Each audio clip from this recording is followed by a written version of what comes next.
আজকে আমরা সূরা নূরের বেশ কয়েকটি আয়াতকে সামনে রেখে আমাদের নির্দিষ্ট আলোচনা আমাদের নির্দিষ্ট সময়ের মধ্যে শেষ করব ইনশাআল্লাহ। মানব চরিত্র, মানুষের চরিত্র খারাপ হওয়ার জন্য যেই সমস্ত মন্দ গুণ, বদ অভ্যাস, খারাপ কাজ আছে তার মধ্যে অন্যতম একটা হলো মিথ্যা কথা বলা। কোনো মানুষ, কোনো মানব চরিত্র কখনোই ভালো হতে পারে না যার মধ্যে মিথ্যা কথা বলার অভ্যাস আছে। যে মিথ্যা বলে সে কখনো ভালো মানুষ হতে পারে না। মানুষের স্বভাব, মানুষের ফিতরাত, মানুষের চরিত্র ওই সময়ই ভালো বলা হয় যখন তার মধ্যে মিথ্যা কথা বলার অভ্যাস থাকে না, তখন অনেক হারে তার চরিত্র ভালো হয়ে যায়। সত্য কথা বলা ছাড়া কোনো ব্যক্তির চরিত্র ভালো হতে পারে না। সত্য কথা ছাড়া কোনো ব্যক্তি সৎ হইতে পারে না। সত্য কথা বলা ছাড়া কোনো ব্যক্তি পরিপূর্ণ মানুষ হতে পারে না। আমরা রাসূলুল্লাহ সাল্লাল্লাহু আলাইহি ওয়াসাল্লামের উম্মত। রাসূলুল্লাহ সাল্লাল্লাহু আলাইহি ওয়াসাল্লামের ব্যাপারে বর্ণিত আছে যে মক্কার অলিতে গলিতে রাসূলুল্লাহ সাল্লাল্লাহু আলাইহি ওয়াসাল্লামের জানের দুশমন, প্রাণের দুশমন রাসূলুল্লাহ সাল্লাল্লাহু আলাইহি ওয়াসাল্লামের কাছের দূরের সকল মানুষ রাসূলুল্লাহ সাল্লাল্লাহু আলাইহি ওয়াসাল্লামকে এক বাক্যে স্বীকার করতেন, আল আমিন আস-সাদিকুল আমিন, যে আপনি সত্যবাদী, আপনি সত্যবাদী। কারণ রাসূলুল্লাহ সাল্লাল্লাহু আলাইহি ওয়াসাল্লাম জীবনে কোনো অবস্থাতে, কোনো ক্ষেত্রে, কোনো বিষয়কে সামনে রেখে, কোনো কঠিন মুহূর্তে বন্ধুর সাথে, শত্রুর সাথে কখনোই মিথ্যা কথা বলেন না, কখনোই মিথ্যা কথা বলেন নাই। এমনকি রাসূলুল্লাহ সাল্লাল্লাহু আলাইহি ওয়াসাল্লামকে তারা তাদের নিজেদের কাফের মুশরিকরা তাদের নিজেদের মা বাবা, নিজেদের আত্মীয় স্বজন থেকে বেশি সত্যবাদী মনে করতেন, বেশি বিশ্বাস করতেন। যখন রাসূলুল্লাহ সাল্লাল্লাহু আলাইহি ওয়াসাল্লাম হিজরত করে মক্কা থেকে মদিনায় চলে আসবেন, তখন মক্কার কুরাইশ কাফেররা একটা সভাসদের মধ্যে সিদ্ধান্ত নিল যে রাসূলুল্লাহ সাল্লাল্লাহু আলাইহি ওয়াসাল্লামকে নাউযুবিল্লাহ এক রাত্রে শেষ করে দেওয়া হবে। তিনি ঘুমিয়ে থাকবেন, তার ঘরের মধ্যে গিয়ে অতর্কিত আক্রমণ করা হবে এবং তাকে শেষ করে দেওয়া হবে, নাউযুবিল্লাহ। তো ওই সময়ও যারা এই সিদ্ধান্তগুলো নিতেছিল, যারা রাসূলুল্লাহ সাল্লাল্লাহু আলাইহি ওয়াসাল্লামের প্রাণের দুশমনা ছিল, তারাও তাদের নিজেদের সম্পদ, নিজেদের সোনা, নিজেদের গহনা, নিজেদের দামি দামি জিনিসগুলো বেশি নিরাপদ রাখতে চাইলে রাসূলুল্লাহ সাল্লাল্লাহু আলাইহি ওয়াসাল্লামের কাছে রাখতে।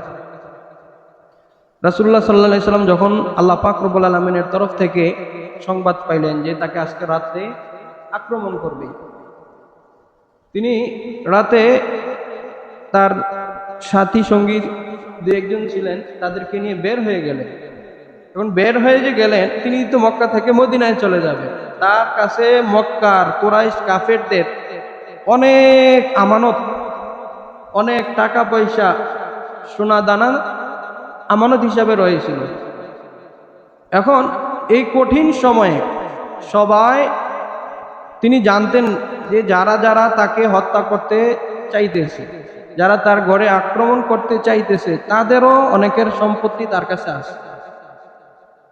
কিন্তু রাসূলুল্লাহ সাল্লাল্লাহু আলাইহি ওয়াসাল্লাম এত সত্যবাদী ছিলেন, এত আমানতদার ছিলেন যে ওই সময়ও তিনি সর্বপ্রথম চিন্তা করলেন যদি আমি চলে যাই তাদের সম্পদগুলো কি হবে। এই কারণে তার চাচাতো ভাই হযরত আলী রাদিয়াল্লাহু তাআলা আনহুকে বললেন, তুমি থেকে যাও, তুমি ঘরের মধ্যে থাকো, আর আমার যে আমানত আছে, মানুষ যে আমার কাছে সম্পদ রাখছে, এই সম্পদগুলো ফিরিয়ে দিবা, তারপরে তুমি আসবা। এই কারণে মক্কার কুরাইশ কাফের সহকারে সমস্ত লোকগুলো রাসূলুল্লাহ সাল্লাল্লাহু আলাইহি ওয়াসাল্লামের ব্যাপারে এক বাক্যে বলতেন, মা জাররাবনাকা কাযিবান কত্তু ইয়া রাসূলুল্লাহ ইয়া হাবিবাল্লাহ, জীবনে কখনো কোনো সময় আপনার ব্যাপারে আমরা শুনি নাই বা দেখি নাই যে আপনি কখনো মিথ্যা কথা বলেছেন। তাহলে মানুষের চরিত্র বা মানব চরিত্র উত্তম হওয়া, ভালো হওয়ার জন্য আবশ্যক হলো তার মধ্যে সততা থাকা। আর মানব চরিত্র নিন্দনীয়, নিকৃষ্ট, খারাপ ওই সময় হবে যখন তার মধ্যে মিথ্যা থাকবে। আর মিথ্যার কয়েকটা ধাপ আছে। মিথ্যার মধ্যে কয়েকটা ধাপ। এক নম্বর হলো মিথ্যা কথা বলা। এই সবগুলো শরীয়তে কাছাকাছি হুকুমে রেখেছে। এক নম্বর হলো মিথ্যা কথা বলা। দুই নম্বর হলো কোনো মুসলমানের ব্যাপারে বা কোনো মানুষের ব্যাপারে কুধারণা করা, বদ ধারণা করা। তিন নম্বর হলো কোনো মানুষের গীবত করা। চার নম্বর হলো কোনো মানুষের ব্যাপারে মিথ্যা অপবাদ দেওয়া। পাঁচ নম্বর হলো কোনো মানুষের পরনিন্দা করা। এই হলো মিথ্যার কাছাকাছি পাঁচটা খারাপ স্বভাব। যেই স্বভাবগুলো আমাদের রন্ধে রন্ধে, আমাদের ইচ্ছায় অনিচ্ছায়, আমরা গড়ে বাহিরে, আমাদের মধ্যে যারা ছোট বড়, পুরুষ মহিলা, সকলেই এই গুণাগুলো আমরা কম বেশি নিয়মিতভাবে করতেছি। করি কিনা ভাই? মিথ্যা কথা বলতেছি কিনা? পরনিন্দা করতেছি নি? গীবত করতেছি নি? মানুষের নামে মিথ্যা অপবাদ আমরা দিতেছি। এই যে মিথ্যার পাঁচটা ধরন বললাম, এর মধ্যে সবচেয়ে নিকৃষ্ট, সবচেয়ে ভয়ঙ্কর এবং সবচেয়ে লাঞ্ছনাদায়ক শাস্তির উপযুক্ত হয় তুহমত বা মিথ্যা অপবাদ দেওয়ার ক্ষেত্রে। মিথ্যা অপবাদ দেওয়া। একজন মানুষের ব্যাপারে আমরা বললাম যে এই লোকটা এই খারাপ কাজ করেছে, অথচ জীবনে সে এই খারাপ কাজ করে নাই। মানে যেই খারাপ কাজ করে নাই তার জন্য সাক্ষী প্রমাণ সহকারে এই কাজটাকে সাব্যস্ত করা, এটাকে বলে মিথ্যা অপবাদ দেওয়া। মিথ্যা অপবাদ দেওয়া এটা দুই প্রকার। এক নম্বর হলো নারীদের, যারা সৎ নারী, সতী সাধী নারী, তাদের ব্যাপারে মিথ্যা অপবাদ দেওয়া যে সে খারাপ কাজ করেছে, সে খারাপ কাজ করেছে, অসৎ কাজ করেছে। শরীয়তে ইসলামের এই ক্ষেত্রে মূলনীতি হলো যারা এই ধরনের অপবাদ দিবে তাদের জন্য চারজন সাক্ষী উপস্থিত করতে হবে। চারজন সাক্ষী উপস্থিত করার পরে তার কথা গ্রহণ করা হবে। আর যদি তারা চারজন সাক্ষী উপস্থিত না করতে পারে তাহলে তাদেরকে ৮০টা বেত্রাঘাত করা হবে। এটা শরীয়তে ইসলামের মূলনীতি। একজন মেয়ে যে সৎ, যে সতী, যে একেবারে পূত পবিত্র, হঠাৎ করে দুশ্মনী করে বা ব্যক্তিগত আক্রোশে ওই মেয়ের ব্যাপারে বলে দিল সমাজের কিছু বখাটে লোক যে এই নারীটা খারাপ কাজ করেছে, শরীয়তে ইসলাম বলতেছে ঠিক আছে তুমি বলেছ, এখন এই তোমার বলার ক্ষেত্রে চারজন সাক্ষী উপস্থিত করো। যে চারজন সাক্ষী এই খারাপ কাজ করতে দেখেছে বা যারা সাক্ষ্য দিবে, যদি সাক্ষ্য উপস্থিত করতে পারো তাহলে ওই নারীকে এর ব্যাপারে শাস্তি দেওয়া হবে। আর যদি চারজন সাক্ষী উপস্থিত না করতে পারো তাহলে তোমাকে ৮০টা বেত্রাঘাত করা হবে। এটা হচ্ছে শরীয়তে ইসলামের মূলনীতি। এই যে আমাদের বর্তমান সময়ে দেখেন কত ধরনের, কত নারী, আমাদের কত মা বোন আছে যাদের ব্যাপারে এই ধরনের মিথ্যা অপবাদ দেওয়া হয়েছে যে সে খারাপ কাজ করেছে। ২ বছর, ৩ বছর, ১ বছর পরে প্রমাণিত হলো যে সে নারী খারাপ কাজ করে নাই, সেই নারী খারাপ কাজ করে নাই, কিন্তু এর মাঝখান দিয়ে সে সমাজের কাছে, তার আত্মীয় স্বজনের কাছে লাঞ্ছিত হয়ে গেল, অপমানিত হয়ে গেল। এই মিথ্যার ক্ষেত্রে সবচেয়ে ভয়ঙ্কর এবং সবচেয়ে কঠিন শাস্তির উপযুক্ত হলো জিনার অপবাদ দেওয়া। কোনো নারীর ব্যাপারে বা কোনো পুরুষের ব্যাপারে এই ধরনের অপবাদ দেওয়া। বর্তমান সময়ে এই কাজগুলো বেশি হচ্ছে, সবচেয়ে বেশি হচ্ছে আমাদের সমাজে। এই যে সমাজের মধ্যে যে আপনার সংসার ভেঙে যাচ্ছে, সংসার ভেঙে যাচ্ছে। একজন পুরুষ সে প্রবাসে থাকে, ২-১ মানুষ এলাকার ফোন দিয়ে বলল যে তোমার যে স্ত্রী আছে সে বাড়িতে খারাপ কাজ করে, এলাকার ছেলেদের সাথে ঘোরাফেরা করে, তার কোনো দলিল প্রমাণ কিছুই নাই। এখন এই যে তার মনের মধ্যে একটা সন্দেহ ঢুকাই দিল, তাকে শত্রুতা বশত বা তার হিংসা বশত এই সংসার আস্তে আস্তে ভাঙা শুরু হয়। এই কারণে সবচেয়ে ভয়ঙ্কর আমরা যে ৫টা বললাম, যে মিথ্যা কথা বলা, কুধারণা করা, গীবত করা, পরনিন্দা করা, মিথ্যা অপবাদ দেওয়া, এই পাঁচটার মধ্যে সবচেয়ে ভয়ঙ্কর শাস্তি হলো বা সবচেয়ে ভয়ঙ্কর কাজ হলো কোনো মানুষের চরিত্রের ব্যাপারে মিথ্যা অপবাদ দেওয়া। এই যে বর্তমান সময়ে বেশিরভাগ ক্ষেত্রে দেখা যায় যে অনেক ক্ষেত্রে বিশেষ করে আমাদের হুজুর যারা আছে, মসজিদের ইমাম বা মাদ্রাসার হুজুর, এমনি তো শয়তানি কাজ বেশি হচ্ছে, সর্বদিক দিয়েই শয়তান অসওয়াসা দিতেছে, তার উপরে আবার অনেক ক্ষেত্রে দেখা যায় যে এমন ওই যে সাংবাদিক যারা আছে কিছু অসৎ, তারা একটা হুজুরকে বা একজন সৎ মানুষকে এটাকে সুন্দর করে আপনার সজ্জিত করে একটা সংবাদ করে যে অমুক ব্যক্তি এই কাজ করেছে, এই খারাপ কাজ করেছে, পরবর্তীতে 1 মাস 2 মাস পরে সে জেল খাটার পরে প্রমাণ হয় যে এই খারাপ কাজ করে নাই। এই জাতীয় যে কাজগুলো হয় এগুলার কারণে সমাজের মধ্যে, দেশের মধ্যে আম আযাব নাজিল হয়, সমাজের মধ্যে ভয়ঙ্কর প্রাকৃতিক দুর্যোগ নাজিল হয়। যখন একজন মানুষের মন ভেঙে দেওয়া হয় বিনা অপরাধে, এই মন ভাঙার কারণে যেই সমাজে সে বসবাস করে, যেই দেশের মধ্যে সে বসবাস করে, ওই দেশের মধ্যে আল্লাহর লানত নাজিল হয়। আল্লাহর লানত নাজিল হয়। ওই যে আমাদের সমাজে অনেকে বলে যে মন ভাঙ্গা আর মসজিদ ভাঙ্গা একই সমান। শরীয়তে ইসলাম বলে যে না, একই সমান না, যে বরঞ্চ মানুষের মনের মধ্যে আঘাত করা মিথ্যা অপবাদ দিয়ে এটা মসজিদ ভাঙ্গা কেন, দুনিয়ার মধ্যে যত ভালো কাজ আছে সবগুলো মিলিয়েও এর সমান হবে না, যে একজন মানুষকে মিথ্যা অপবাদ দেওয়া। গত কয়েকদিন আগে শরীয়তপুরে একজন সম্মানিত ইমাম, তিনি প্রায় 40 থেকে 45 বছর ওই এলাকায় ইমামতি করতেছে, তার ছেলে ওই এলাকায় বিবাহ হয়েছে। যে এলাকায় ইমামতি করে তিনি আলিয়া মাদ্রাসার সম্মানিত একজন মুহাদ্দিস। সে মক্তবে সকালে একজন ছোট ছাত্রী যারা মক্তবে পড়ে দেশ গ্রামে, তার শরীরের মধ্যে তাকে বেত্রাঘাত করেছে বা তাকে মেরেছে, যার কারণে ওই মেয়েটা বাড়িতে গিয়ে বিচার দিয়েছে। বিচার দেওয়ার পরে ওই মসজিদের কমিটি বৃন্দ যারা আছে তারা সহকারে হুজুরকে নিয়ে তাদের বাড়িতে গেছে। বাড়িতে যাওয়ার পরে বলতেছে যে তাকে যে মেরেছে ঠিক আছে, এটার বিচার আমরা করে দিব। মসজিদ কমিটি সুন্দরভাবে এটার সমাধান করছে যে তার বিচার করে দিব, কেন হুজুর এত বেশি মারলো কেন। এই বিচার করে তারা এই মীমাংসা করে ফিরে আসলো। পরবর্তীতে দুপুরের দিকে বা বিকালের দিকে ওই মেয়ের দূর সম্পর্কের আত্মীয় স্বজন যারা আছে বা কয়েকজন যারা ওই ইমাম সাহেবের উপরে বিভিন্ন কারণে, সে সৎ কথা বলার কারণে বা নানা কারণে আক্রোশ ছিল, শত্রুতা ছিল, তারা কয়েকজন নিয়ে এসে এলাকার মধ্যে ছড়াই দিল এবং কয়েকজন দুষ্ট সাংবাদিক নিয়ে আসলো যে ওই ইমাম সাহেব খারাপ কাজ করেছে এবং তার জন্য জেল হয়ে গেল। পরবর্তীতে যখন এই বিষয় ছড়াছড়ি হয়ে গেল, কয়েকদিন পরে তাকে মুক্তি দেওয়া হলো, কিন্তু এর মাঝখানে তার ছেলে, তার মেয়ে, তার ছেলের ওয়াইফ, তার মেয়ের জামাই, সকলের কাছে একটা পরিবার বা একটা সমাজের মধ্যে তারা লাঞ্ছিত হয়ে গেল।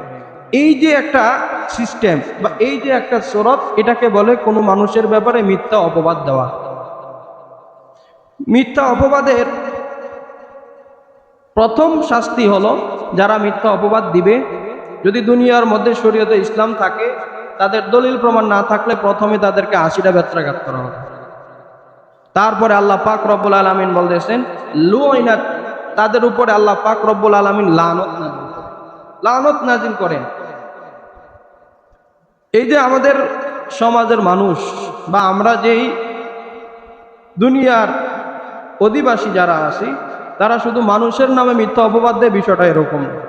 অনেক ক্ষেত্রে কিছু নর পিচাস রব্বুল আলামিনের ব্যাপারেও মিথ্যা অপবাদ দেয়। কেমন? আল্লাহ পাক রব্বুল আলামিন যেই কাজ করেন না বা যেটা আল্লাহ পাক রব্বুল আলামিনের ব্যাপারে সত্য না, এটা বলে।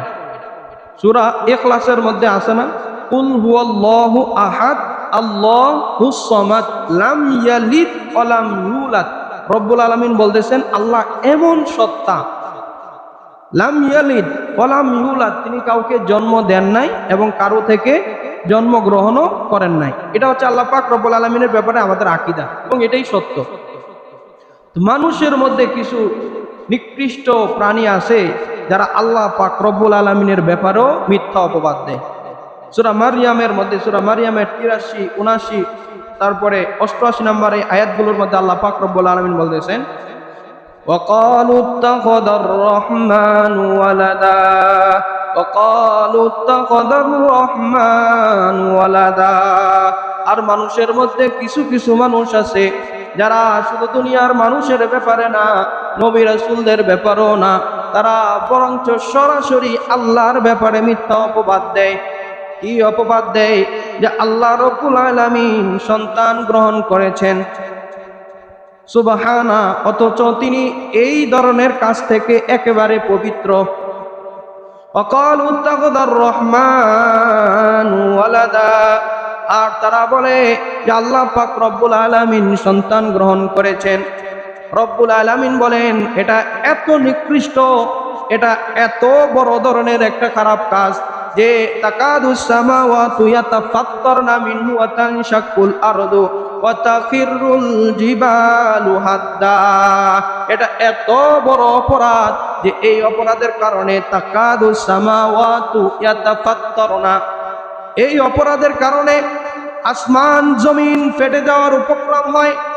ইয়াতাফাত্তারনা মিনহু ওয়া তানশাক্কুল আরদু ওয়া তাখিরুল জিবালু হাদ্দা। এটা এত বড় অপরাধ যে এই অপরাধের কারণে পাহাড় সমূহ তুলার মতে দুনিত হতে পারে। এত বড় অপরাধ। রব্বুল আলামিন বলতেছেন যে সুবহানা, আমি সন্তান গ্রহণ করা এবং আমি কারো থেকে জন্ম গ্রহণ করা থেকে মুক্ত। আর দুনিয়ার কিছু মানুষ যারা আল্লাহ পাক রব্বুল আলামিনের সৃষ্ট, তারা বলতেছে আল্লাহ সন্তান গ্রহণ করেছে। এটাও একটা মিথ্যা অপবাদ, এটা একটা মিথ্যা অপবাদ। তাহলে মানুষ শুধু মানুষের ব্যাপারে না, মানুষ শুধু নবী রাসূলদের ব্যাপারে না, বরঞ্চ আল্লাহর ব্যাপারেও মিথ্যা অপবাদ দেয়। বলতেছে আল্লাহ সন্তান গ্রহণ করতেছে, অথচ আল্লাহ পাক রব্বুল আলামিন বলতেছেন লাম ইয়ালিদ ওয়া লাম ইউলাদ, লাম ইয়ালিদ ওয়া লাম ইউলাদ, আমি কারো থেকে জন্মগ্রহণ করি নাই এবং কাউকে জন্ম দিইও নাই। এই হলো এক। তারপরে মানুষের মধ্যে কিছু মানুষ আছে যারা নবী রাসূলদের ব্যাপারে মিথ্যা অপবাদ দেয়, নবী রাসূলদের ব্যাপারে মিথ্যা অপবাদ দেয়। দুনিয়ার মধ্যে যত নবী রাসূল এসেছে, বেশিরভাগ নবী রাসূলদেরকে তার উম্মতরা মিথ্যা অপবাদ দিছে, মিথ্যা অপবাদ দিছে। আমাদের রাসূল সাল্লাল্লাহু আলাইহি ওয়াসাল্লামের ব্যাপারে মক্কার নিকৃষ্ট কুরাইশ কাফেররা বহু মিথ্যা অপবাদ দিয়েছে। তারা বলতো রাসূল সাল্লাল্লাহু আলাইহি ওয়াসাল্লাম যখন ওয়াদ-দুহা ওয়াল-লাইলি ইযা সাজা ওয়াশ-শামসি ওয়াদুহাহা ওয়াল-কমারি ইযা তালাহা, এই সুন্দর মিলিয়ে যখন কোরআনের আয়াতগুলো তেলাওয়াত করতেন, তখন তারা বলতো যে রাসূল সাল্লাল্লাহু আলাইহি ওয়াসাল্লাম এগুলো আল্লাহর থেকে পায় না, বরঞ্চ বড় ধরনের কোনো কবি থেকে এই কবিতা শিখেছে, তিনি বানায় এগুলা বলতেছে। এগুলো তো বিস্তারিত আছে। এই কারণে রাসূলুল্লাহ সাল্লাল্লাহু আলাইহি ওয়াসাল্লাম ভয়ঙ্কর কথা বলেছেন, মান কাযাবা আলাইয়া মুতাআম্মিদান ফালইয়াতাবাওয়া মাকআদাহু মিনান নার। তোমাদের মধ্যে যেই ব্যক্তি আমি রাসূল সাল্লাল্লাহু আলাইহি ওয়াসাল্লামের ব্যাপারে মিথ্যা কথা বলবা, মিথ্যা অপবাদ দিবা, ফালইয়াতাবাওয়া মাকআদাহু মিনান নার, সে কেমন যেন তার স্থানটাকে জাহান্নামের স্থান বানিয়ে নিল। নাউযুবিল্লাহ। রাসূলের ব্যাপারে এই কথা বলা যেটা তিনি করেন নাই, রাসূলের ব্যাপারে এই কথা বলা যেটা তিনি বলেন নাই, যদি কেউ বলে তাহলে রাসূল সাল্লাল্লাহু আলাইহি ওয়াসাল্লাম বলতেছেন সে তার স্থান জাহান্নামে বানিয়ে নিল, জাহান্নামে বানিয়ে নিল। আল্লাহর ব্যাপারে তাহলে পাইলাম নবী রাসূলদের ব্যাপারে অহরহ এমন বিষয় আছে যে মানুষের সমাজে বসবাস করা কিছু মানুষ নবী রাসূলদেরকে মিথ্যা অপবাদ দিয়েছে। সাহাবীদের ব্যাপারেও আমরা জানি অনেক ঘটনা আছে যে সাহাবীদেরকে মিথ্যা অপবাদ দিত, সাহাবীদেরকে মিথ্যা অপবাদ দিয়েছে। শুধু সাহাবী কেন, সূরা নূরের মধ্যে তো 10-12টা আয়াত আছে এরকম। রাসূলুল্লাহ সাল্লাল্লাহু আলাইহি ওয়াসাল্লামের পাক পবিত্রা স্ত্রী আমাদের আম্মা জান আয়েশা সিদ্দিকা রাদিয়াল্লাহু তাআলা আনহার ব্যাপারে তারা মিথ্যা অপবাদ দিয়েছে। বিস্তারিত ঘটনা আমরা জানি। রব্বুল আলামিন বলতেছেন ইন্নাল্লাযীনা ইয়ারমুনাল মুহসানাতিল গাফিলাতিল মুমিনাতি লুইনু ফিদ দুনিয়া ওয়াল আখিরাহ। আর যারা দুনিয়ার মধ্যে সতীসাধী এবং যারা এই বিষয়ে কোনো জ্ঞান রাখে না, তাদেরকে মিথ্যা অপবাদ দেয়। লুইনু ফিদ দুনিয়া ওয়াল আখিরাহ, রব্বুল আলামিন বলতেছেন তাদেরকে দুনিয়া এবং আখিরাতে লানত করা হয়, লানত দেওয়া হয়। সূরা নূরের অনেকগুলো আয়াতে আল্লাহ পাক রব্বুল আলামিন আম্মা জান আয়েশা সিদ্দিকা রাদিয়াল্লাহু তাআলা আনহার কথা উল্লেখ করেছেন। আম্মা জান আয়েশা সিদ্দিকা রাদিয়াল্লাহু তাআলা আনহা থেকে ইমাম বুখারী রাহমাতুল্লাহি আলাইহি তার সহিহ বুখারীর মধ্যে অনেকগুলো হাদিস উল্লেখ করেছেন। আম্মা জান আয়েশা সিদ্দিকা রাদিয়াল্লাহু তাআলা আনহা বলেন, একবার কোনো এক সফরে আমি রাসূলুল্লাহ সাল্লাল্লাহু আলাইহি ওয়াসাল্লামের সাথে গেলাম। ওই সফরে যাওয়ার পরে একটা স্বাভাবিক নিয়ম ছিল, তিনি একটা হাওদার মধ্যে বসতেন, ছোট্ট করে একটা ঘর বানানো হতো। ওই ঘরের মধ্যে আম্মা জান আয়েশা রাদিয়াল্লাহু তাআলা আনহা থাকতেন। ওই হাওদাটা আবার দুইটা বাহনের মধ্যে, দুইটা উট বা ঘোড়ার উপরে এটা রেখে দেওয়া হতো। একটা সফরে যাওয়ার পরে আম্মা জান আয়েশা সিদ্দিকা রাদিয়াল্লাহু তাআলা আনহা তার প্রাকৃতিক প্রয়োজন পূরণ করার জন্য ওই হাওদা থেকে নেমে একটু দূরে গেলেন। আর ওই সময়ে তার গলার একটা হার ছিল, ওই হারটা পড়ে গেল। পরবর্তীতে তিনি ফিরে আসলেন, ফিরে আসার পরে দেখেন তার গলার মধ্যে হার নাই। তিনি আবার ওই হার আনতে গেলেন। আর ইতিমধ্যে সাহাবায়ে কেরাম তাদের যেই সফরের কাজ অর্থাৎ যুদ্ধ শেষ করে ফিরে আসতে লাগলেন। তিনি এত পাতলা আর শারীরিকভাবে এত পাতলা ছিলেন, তার ওজন এত কম ছিল, ওই হাওদার মধ্যে আম্মা জান আয়েশা আসেন কিনা এটা তারা বুঝতে পারতো না। চারজন ব্যক্তি ধরে হাওদাটা যখন উপরে উঠাইলো, তারা বুঝতে পারে নাই যে এই হাওদার মধ্যে বা এই ঘরের মধ্যে আম্মা জান আয়েশা নাই বা আছে, এটা বোঝার ক্ষমতা ছিল না। তারা সরাসরি ওই বাহন বা ওই যে ঘোড়ার গাড়ি, এই ঘোড়ার গাড়ি নিয়ে তারা রওনা দিয়ে ফিরে আসে। আম্মা জান আয়েশা সিদ্দিকা রাদিয়াল্লাহু তাআলা আনহা ওই দূর থেকে তার হার পেয়ে ফিরে এসে দেখেন সমস্ত সাহাবায়ে কেরাম বাড়িতে চলে গেছে। তিনি মরুভূমিতে একা পড়ে আছেন। তিনি চিন্তা করলেন, বাড়িতে যাওয়ার পরে রাসূলুল্লাহ সাল্লাল্লাহু আলাইহি ওয়াসাল্লাম যখন দেখবেন হাওদার মধ্যে আমি নাই, তখন তিনি কয়েকজন সাহাবীকে আবার পাঠাইবেন। সুতরাং আমার কাজ হলো আমি এখানেই বসে থাকি। তিনি বসে থাকতে থাকতে ঘুমিয়ে গেলেন। আর পরবর্তীতে দেখা গেল সুফিয়ান ইবনে মুআত্তাল নামে এক সাহাবী, সেও ঘুমিয়ে গিয়েছিল। সে সবার পিছনে পড়ে গেল।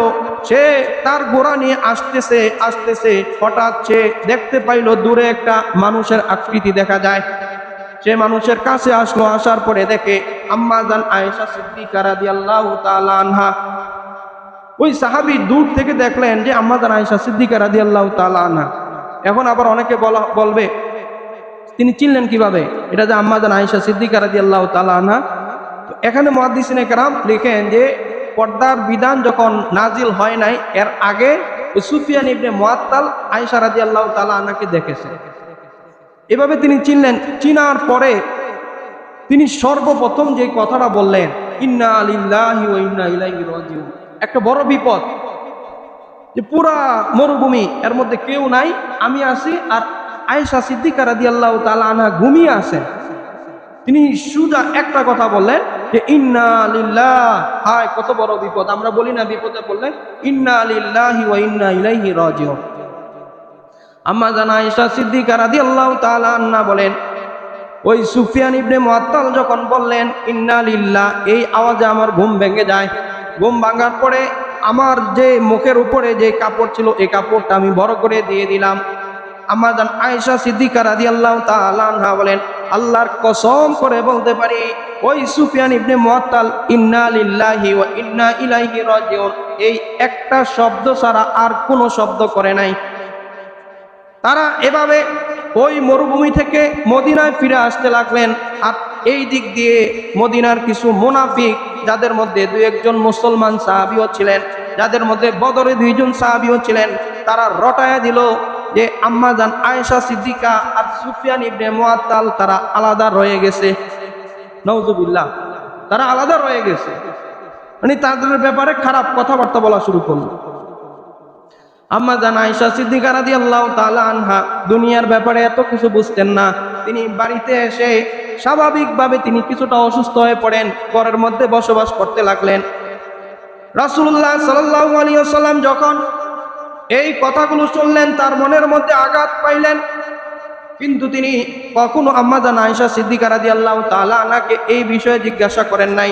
তিনি প্রত্যেকদিন ঘরে যাইতেন, যাওয়ার পরে সালাম দিতেন, আসসালামু আলাইকুম আসসালামু আলাইকুম ওয়া রাহমাতুল্লাহ।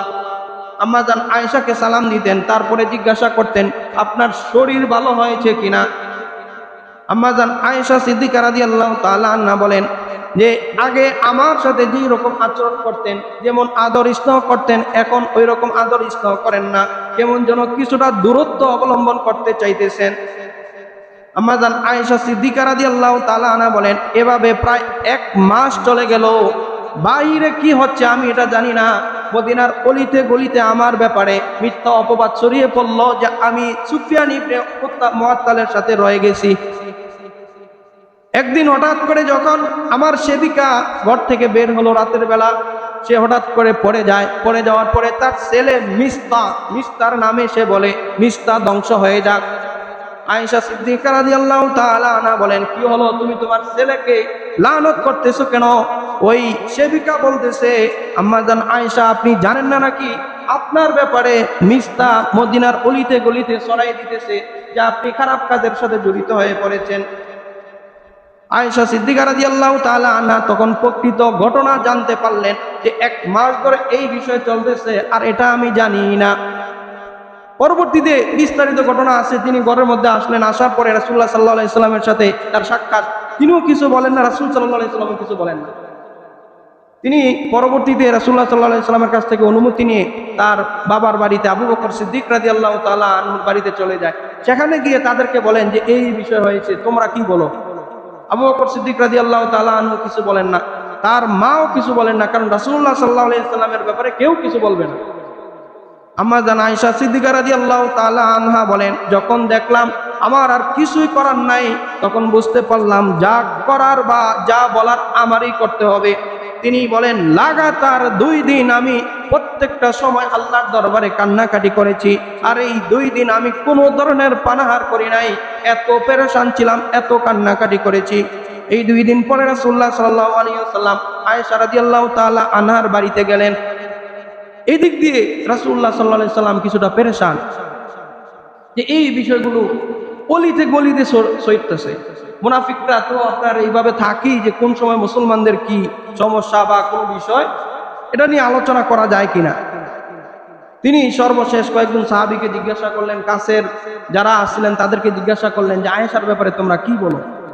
সবাই বলতেছে যে আয়েশা দুনিয়ার ব্যাপারে কোনো কিছুই জানে না, তার মতো পাক পবিত্র পুত পবিত্র নারী থাকতে পারে না। আয়েশা রাদিয়াল্লাহু তাআলা আনহার সেবিকাকে জিজ্ঞাসা করলেন আয়েশার ব্যাপারে তুমি কি বলো? সে বলতেছে আয়েশা তো এত সহজ সরল, এত পুত পবিত্র, তিনি যখন রুটি গরম করেন একটা রুটি দিয়ে আরেকটা রুটি দেওয়ার মাঝখানে তিনি ঘুমিয়ে পড়েন। ওই পাশ থেকে গরু বা ছাগল বা অন্য কোনো প্রাণী এসে তার রুটি খেয়ে ফেলে তিনি বুঝতে পারেন না, এত সহজ সরল ছিলেন। তো রাসূলুল্লাহ সাল্লাল্লাহু আলাইহি ওয়াসাল্লাম আয়েশা রাদিয়াল্লাহু তাআলা আনহার ঘরে গেলেন, গিয়ে তাকে জিজ্ঞাসা করলেন, হে আয়েশা, তুমি যদি নাউযুবিল্লাহ এই ধরনের কাজের সাথে জড়িত থাকো তাহলে তওবা করো, আল্লাহ ক্ষমা করে দিবেন। আর যদি না করে থাকো বা না কোনো সম্পৃক্ততা থাকে তাহলে তুমি সরাসরি আমাকে বলো। আয়েশা রাদিয়াল্লাহু তাআলা আনহা কিছুটা অভিমান করলেন। তিনি বললেন যদি আমি নিজ থেকে বলি যে আমি এই ধরনের কাজ করি নাই, আমি একেবারে সম্পূর্ণ পুত পবিত্র, তারপরেও সন্দেহ দূর হবে না। আর যদি বলি যে অপরাধ করেছি, তারপরেও সন্দেহ দূর হবে না। বা সবরুন জামিল, সুতরাং ধৈর্য ধারণ করে আমি আল্লাহর কাছে দোয়া করি। রাসূলুল্লাহ সাল্লাল্লাহু আলাইহি ওয়াসাল্লাম যখন ঘর থেকে বের হয়ে যাবেন, এই সময়ে সূরা নূরের 11 থেকে 21 নম্বর আয়াত পর্যন্ত প্রায় 10টা আয়াত আল্লাহ তাআলা আয়েশা সিদ্দিকা রাদিয়াল্লাহু তাআলা আনহার ব্যাপারে নাজিল করলেন যে তিনি পুত পবিত্র, দুনিয়ার মধ্যে একমাত্র নারী যার পুত পবিত্রতার ব্যাপারে আল্লাহ তাআলা 10টা আয়াত নাজিল করে দিলেন। 10টা আয়াত নাজিল করলেন যে না, তাই তিনি পবিত্র, তার ব্যাপারে কোনো কথা চলবে না। আর আল্লাহ তাআলা যখন আয়াত নাজিল করে দিলেন, দুনিয়ার সমস্ত মুনাফিক কাফের মুশরিক মুরতাদরা বললেও কোনো লাভ নাই। রাসূলুল্লাহ সাল্লাল্লাহু আলাইহি ওয়াসাল্লাম দৌড়ে গেলেন, গিয়ে বলতেছেন, হে আয়েশা, সুসংবাদ গ্রহণ করো, সুসংবাদ গ্রহণ করো। আয়েশা রাদিয়াল্লাহু তাআলা আনহা কিছুটা অভিমান করে বলেন, এখন আমি কারো কথা শুনতে চাই না, সরাসরি আল্লাহর কাছে আমি সিজদা করতে চাই। আবু বকর বলতে লাগলেন যে যাও, তোমার স্বামীর কাছে যাও।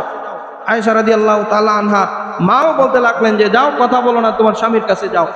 এই যে তারা আল্লাহকে ছাড়ে নাই, রাসূলুল্লাহ সাল্লাল্লাহু আলাইহি ওয়াসাল্লামের ব্যাপারে মিথ্যা অপবাদ দিয়েছে।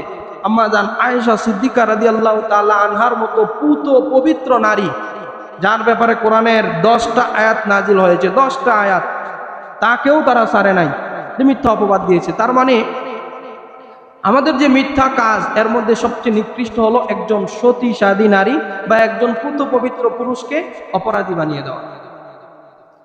এই যারা মিথ্যা সাক্ষী দেয় বা মিথ্যা অপবাদ দেয় কোনো মানুষের ব্যাপারে, যদি বাস্তবিক পক্ষে এই মিথ্যা অপবাদটা না হয়ে থাকে, সত্য না হয়ে থাকে, তাহলে তাদের শাস্তি কি? আল্লাহ পাক রব্বুল আলামিন সূরা নূরের 4 নম্বর 5 নম্বর আয়াতে বলতেছেন, ওয়াল্লাযীনা ইয়ারমুনাল মুহসানাতি সুম্মা লাম ইয়াতু বিআরবাতি শুহাদা ফাজলিদুহুম 80 জালদা ওয়ালা তাকবালু লাহুম শাহাদাতান আবাদা ওয়া উলাইকা হুমুল ফাসিকুন। রব্বুল আলামিন বলেন, যারা কোনো সতী সাধী নারীদের ব্যাপারে অপবাদ দেয় যে তারা খারাপ কাজ করেছে, সুম্মা লাম ইয়াতু বিআরবাতি শুহাদা, অতঃপর 4 জন সাক্ষী উপস্থিত না করতে পারে, রব্বুল আলামিন বলেন 80 জালদা, তাদেরকে 80টা বেত্রাঘাত করো, 80টা বেত্রাঘাত করো। পরবর্তীতে আয়েশা রাদিয়াল্লাহু তাআলা আনহার ঘটনার মধ্যে এসেছে, 2 জন সাহাবী এমন ছিলেন যারা বদরি সাহাবী, ওই যে মিস্তাহ একজন, তাকে 80টা বেত্রাঘাত করা হয়েছিল। পরবর্তীতে তিনি তওবা করেছেন, আল্লাহ পাক রব্বুল আলামিন ক্ষমা করেছেন।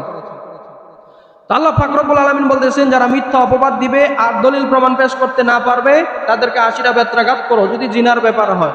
ওয়ালা তাকবালু লাহুম শাহাদাতান আবাদা, আর সবচেয়ে ভয়ঙ্কর কথা হলো, তোমরা তাদের সাক্ষী গ্রহণ করিও না, তোমরা তাদের সাক্ষী গ্রহণ করতে পারবা না। কোনো ব্যক্তি যদি কোনো পুত পবিত্র পুরুষ বা নারীর ব্যাপারে মিথ্যা অপবাদ দেয়, ওই ব্যক্তি যদি কোনো সাক্ষী দেয়, তার সাক্ষী গ্রহণ করা যাবে না। বিবাহের সময় 2 জন সাক্ষী, বিবাহ পরিপূর্ণ হওয়ার জন্য 2 জন সাক্ষী থাকা কি শর্ত? বিবাহটা শুদ্ধ হওয়ার জন্য আমাদের সমাজে তো অনেক কিছু লাগে, গান বাজনা হাবিজাবি সব কিছু লাগে, কিন্তু মূল বিষয়গুলো সেগুলো থাকে না। তো বিবাহ শুদ্ধ হওয়ার জন্য 2 জন সাক্ষী জরুরি, 2 জন সাক্ষী ছাড়া বিবাহ হবে না। এখন ওই 2 জন সাক্ষী যদি এমন হয় যে মানুষের ব্যাপারে মিথ্যা অপবাদ দেয়, তাহলে তাদের সাক্ষী দ্বারা যদি বিবাহ হয়, বিবাহ পরিপূর্ণ হবে। কত বড় কথা দেখছেন, আমাদের যে সমাজের মধ্যে বিবাহ হচ্ছে, অনেক মানুষ তো এমন আছে যে কত মানুষকে যে জীবনে সে মিথ্যা অপবাদ দিয়েছে তার কোনো হিসাব নাই। এখন সে যদি সাক্ষী দেয়, তার সাক্ষী দ্বারা বিবাহ হলে বিবাহ পরিপূর্ণ হবে না, তার সাক্ষী দ্বারা বিবাহ দিলে বিবাহ পরিপূর্ণ হবে না, তাদের সাক্ষী কবুল করা হবে না, তাদের পিছনে নামাজ পড়লে নামাজ হবে না। আমাদের সমাজে এই যে অনেক সময় সাধারণ মানুষ তো বহুত দূরের, বড় অনেক সময় দেখা যায় অনেক আলেম আছে, অনেক বক্তা, এই যে বাজাইরা বক্তা আছে কিছু প্রফেশনাল, মিথ্যা কথা একের পর এক বলতেছে, আবার পরবর্তীতে আবার তাদেরকে দাওয়াত দেওয়া হইতেছে। তাদের খাতায়, তারা আল্লাহর খাতায় তারা ফাসিক হিসাবে পরিচিত। তাদের পিছনে নামাজ পড়লে নামাজ হবে না, তাদের সাক্ষী গ্রহণ করা হবে না, তাদের সাক্ষী গ্রহণ করা হবে না। একজন মানুষের সাক্ষী গ্রহণ করা হবে না মানে হলো সে আর মানুষ হিসাবে সমাজে বসবাস করতে পারবে না, মানে তার কথা সত্যায়ন করা হবে না। কিন্তু আমাদের সমাজের অবস্থা হলো, আমরা ওই বাতাস যেদিকে যায় ওই দিকেই আমরা দৌড়াই। একজন মানুষ নিরপরাধ, তার ব্যাপারে একটা কথা উঠেছে যে সে এই কাজ করেছে, এখন মানুষ বলা শুরু করেছে, সুতরাং আমরাও একটা বলা শুরু করে দিই। অথচ কে এই কথাটা বললো, কে এই কথাটা উঠাইলো, সে কত সত্য কথা বলে, সে জীবনে কখনো সত্য কথা বলেছে কিনা, এটা আমরা চিন্তা করি না। আর আমরা যা শুনি তাই মানুষের কাছে বলে দেই। রাসূলুল্লাহ সাল্লাল্লাহু আলাইহি ওয়াসাল্লাম বলতেছেন, কাফা বিল মারই কাদিবান আইয়ুকাদিবা বিমা হাদ্দাত বিমা সামিয়া, যে একজন মানুষের মিথ্যাবাদী হওয়ার জন্য তাই যথেষ্ট যে সে যা শুনে তাই মানুষকে বলে দেয়। সে একটা কথা মানুষের থেকে শুনেছে, এই কথাটা আবার মানুষকে বলে দিতেছে, চিন্তা ফিকির ছাড়া, সত্যায়ন করা ছাড়া। রাসূলুল্লাহ সাল্লাল্লাহু আলাইহি ওয়াসাল্লাম বলতেছেন, তার কথা তোমরা সত্য মনে করবে না, সে মিথ্যাবাদী। বিশেষ করে বর্তমান সময়ে পত্রিকা, ফেসবুক বা এই হাবিজাবি বিষয়গুলোর মধ্যে যে কত বিষয় আসে, কত ধরনের বিষয় যা আসে, এগুলা যদি আমরা পড়ি আর মানুষের কাছে বলে দেই, তাহলে আমরা নিজেরা মিথ্যাবাদী হয়ে যাব। আমরা নিজেরা মিথ্যাবাদী হয়ে যাব। কারণ রাসূল বলতেছেন, যা শুনবা তাই বললেই মিথ্যাবাদী হয়ে যাবা। শোনার পরে এটা যাচাই করো, এটা বাছাই করো, এটা আসলে সত্য কিনা, অন্যথায় এই কথা মানুষের কাছে বলা যাবে না। রাসূলুল্লাহ সাল্লাল্লাহু আলাইহি ওয়াসাল্লাম সবচেয়ে বেশি লানতের কথা উল্লেখ করেছেন, যে যারা দুনিয়ার মধ্যে লানত পাবে তারা হলো মানুষের চরিত্রের ব্যাপারে যারা অপবাদ দেয়, মিথ্যা অপবাদ দেয়, যে সে এই খারাপ কাজ, যে চুরি করে নাই তার ব্যাপারে যদি বলে মানুষ সে চুরি করেছে, তার মনের মধ্যে আঘাতটা বেশি লাগে। যে অপরাধ করে না, এখন কয়েকজন দুষ্ট লোক মিলে যদি তার অপরাধটাকে প্রমাণিত করতে চায়, এটা অপরাধ, তার মনের মধ্যে আঘাত বেশি লাগে। যে আমাদের এশিয়া অঞ্চলের রাজনৈতিক প্রতিহিংসার কারণে কত মানুষ, কত আলেম, এই যে সৌদি আরবের মধ্যে বর্তমান সময়ে যে মুনাফিক শাসক যারা আছে, মক্কার কত ইমাম সত্য কথা বলার কারণে যে তাদেরকে প্রতিহিংসা বশত এমন ভাবে জেলের মধ্যে আবদ্ধ করছে যে তারা আর পৃথিবীর বাতাস তারা পায় না। মক্কার ইমাম, কত ইমাম যে আছে, কত আলেম যে মক্কার মধ্যে আছে, যাদেরকে এই শাসক গোষ্ঠীর বিপক্ষের কথা বলার কারণে আপনার ওই জেলের মধ্যে ঢুকাইছে, একেবারে সরাসরি মেরে ফেলছে, তারা রাজতন্ত্র কায়েম করেছে। তো এই ধরনের যে কাজগুলো, যে অপরাধ করে নাই, এই অপরাধে তাকে শাস্তি দেওয়া হইতেছে, তার জীবনটা শেষ করে দেওয়া হয়েছে। যারা এর সাথে জড়িত আছে, রব্বুল আলামিন বলতেছেন, লুইনু ফিদ দুনিয়া ওয়াল আখিরা, তারা দুনিয়া এবং আখিরাতে লানত প্রাপ্ত হবে, লানত প্রাপ্ত হবে। এই কারণে ব্যক্তিগত হোক, পারিবারিক ক্ষেত্র, বেশিরভাগ ক্ষেত্রে আমাদের যে সমাজের মধ্যে তালাক হতেছে, সংসার ভেঙে যাচ্ছে, এর মধ্যে আপনার বেশিরভাগ ক্ষেত্রে এগুলা জড়িত। ওই কান পড়া মানুষের কথা কি বলছে না বলছে আপনার যাচাই বাছাই ছাড়াই একটা অপবাদ দিয়ে দেওয়া, আর একজন মানুষের ব্যাপারে অপবাদ দিয়ে দেওয়া, হ্যাঁ তুমি তো বাজারে, তুমি থাকো বিদেশে, তোমার স্ত্রী এদিক দিয়ে এই কাজ করে, আসলে কিছুই না। এখন এই যে সন্দেহ লাগাই দিছে, আর এর মধ্যে ঝগড়া ফাকড়া শুরু হয়ে গেল, আর সংসার ভেঙে গেল। এর সম্পূর্ণ দায়ভার যারা মিথ্যা রটাইবে, যারা মিথ্যা অপবাদ দিবে তাদের উপরে। আল্লাহ পাক রব্বুল আলামিন বলতেছেন, ওয়ালা তাকফু মা লাইসা লাকা বিহি ইলম, ও আমার গোলাম, লা তাকফু মা লাইসা লাকা বিহি ইলম, তুমি কথাবার্তা বলার সময় একটু চিন্তা করে কথা বলো, যেই বিষয়ে তোমার জ্ঞান নাই ওই বিষয়ে তুমি কথা বলিও না। ইন্নাস সামা ওয়াল বাসারা ওয়াল ফুআদা কুল্লু উলাইকা আনহু মাসউলা, কাল কিয়ামতের ময়দানে মানুষের চোখ, মানুষের কান, মানুষের হৃদয়, এই সবগুলাকে জিজ্ঞাসা করা হবে। যা শুনলাম তাই বলে দিলাম, যা দেখলাম তাই বলে দিলাম, যা মনের মধ্যে আসলো তাই বলে দিলাম। রব্বুল আলামিন বলতেছে, এই তিনটাকে আমি কাল কিয়ামতের ময়দানে মাসউলা, জিজ্ঞাসা করা হবে, জিজ্ঞাসা করা হবে, তারপরে তার শাস্তির ব্যবস্থা করা হবে। যে তুমি তোমার মুখ দিয়ে যা শুনলা তাই বলে দিলা, তোমার অন্তরের মধ্যে একজনের ব্যাপারে আসছে, একটা হিংসা আসছে, তাকে বলে দিলা, এগুলোর ব্যাপারে জিজ্ঞাসা করা হবে। আর আমাদের সমাজে দেখবেন যে সত্য বলা, মিথ্যা বলা, গীবত করা, পরনিন্দা করা, অপবাদ দেওয়া, তারপরে মানুষের ব্যাপারে আপনার কুধারণা করা, এই কাজগুলো করে যারা ইতর শ্রেণীর মানুষ। তারা কিছু মানুষ আছে খারাপ, কিন্তু খারাপের মধ্যে সে সাহসী।